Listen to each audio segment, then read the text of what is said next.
Sa presko na ginanap sa Pasig City nitong Biyernes, masama ang loob ng dalawang dating mga kaalyado sa politiko ni Pasig City Mayor Vico Sotto.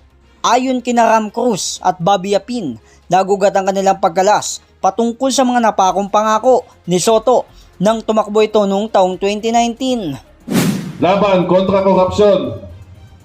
Yan ang madalas kong pinaliliwanag eh. Sino nga po ba? Meron ba? Nang pumalit po siya, matunog na matunog, may korupsyon sa Pasig City. Matapos po siyang maupo ng 2019, sila na nasa upo sa posisyon. Meron na silang kakayanan makakuha ng mga ebidensya para patunayan yung kumakalat na korupsyon. Ika-6 na taon na po. Meron po bang napail na kaso? Meron po bang nanagot? Pero tinanggap yung award, kampiyon na korupsyon, ng anti-korupsyon. Naku po, nasan po ang mga pangako?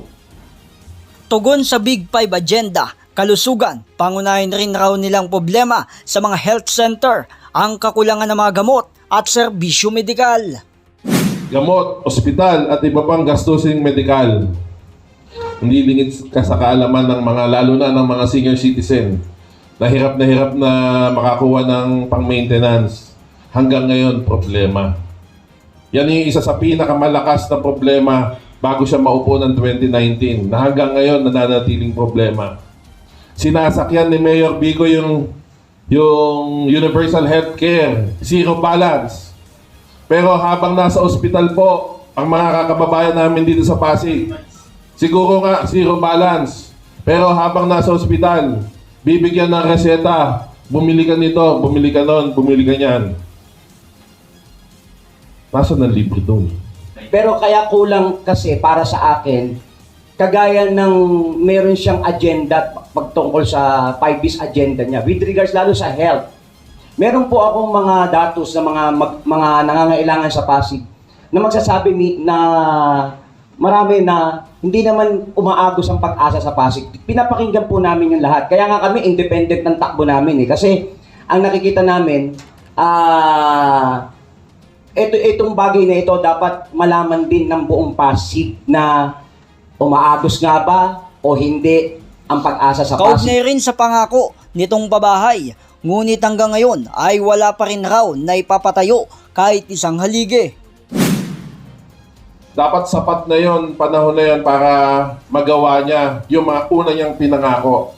Kasi uhaw na uhaw ang taga-Pasig doon sa mga pagbabago. Ang taga-Pasig talagang inaantay.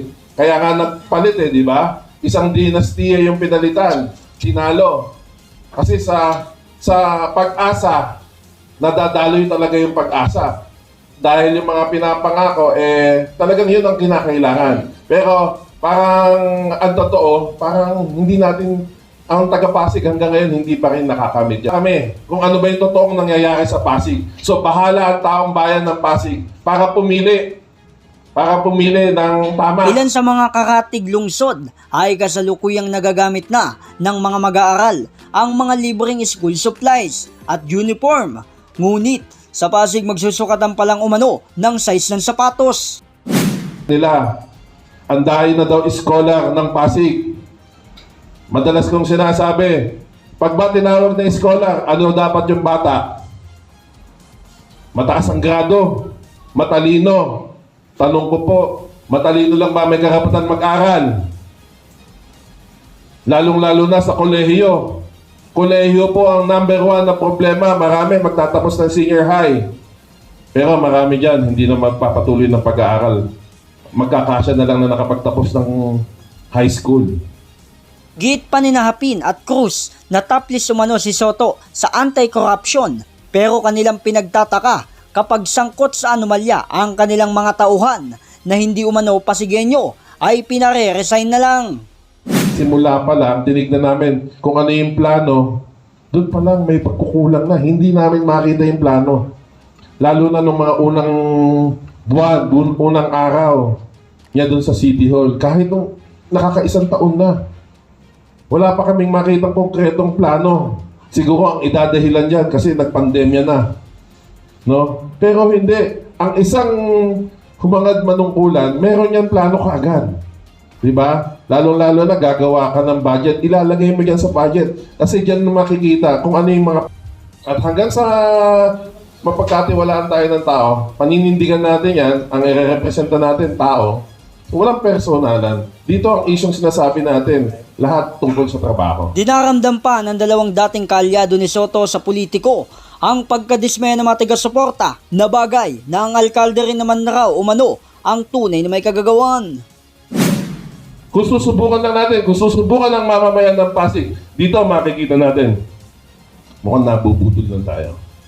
Kaya nga sa sobrang, minsan sa totoo lang po, sa sobrang galing magpaliwanag ng tao, lalo na sa personalidad, makikita mo talagang mapapaniwala mo yung tao. Totoo yung sinasabi niya. Para ako, Depensa ni Hapin at Cruz na ang kanilang pagkalas kay Soto ay hindi nangangahulugan. Naaanib sila sa kalaban sa paparating na halalan dahil sila ay mananatiling independent candidate bilang mga city councilor.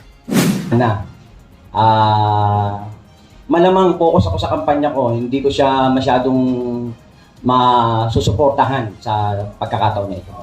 Siguro yung tanong kung susuportahan, dahil kami kandidatong konsehal, siguro ngayon ang gagawin namin, magsasalita kami kung ano ba yung totoong nangyayari sa Pasig. So bahala ang taong bayan ng Pasig para pumili ng tama.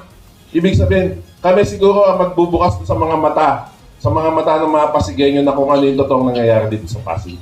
J. Martin, JKRS News and Public Affairs.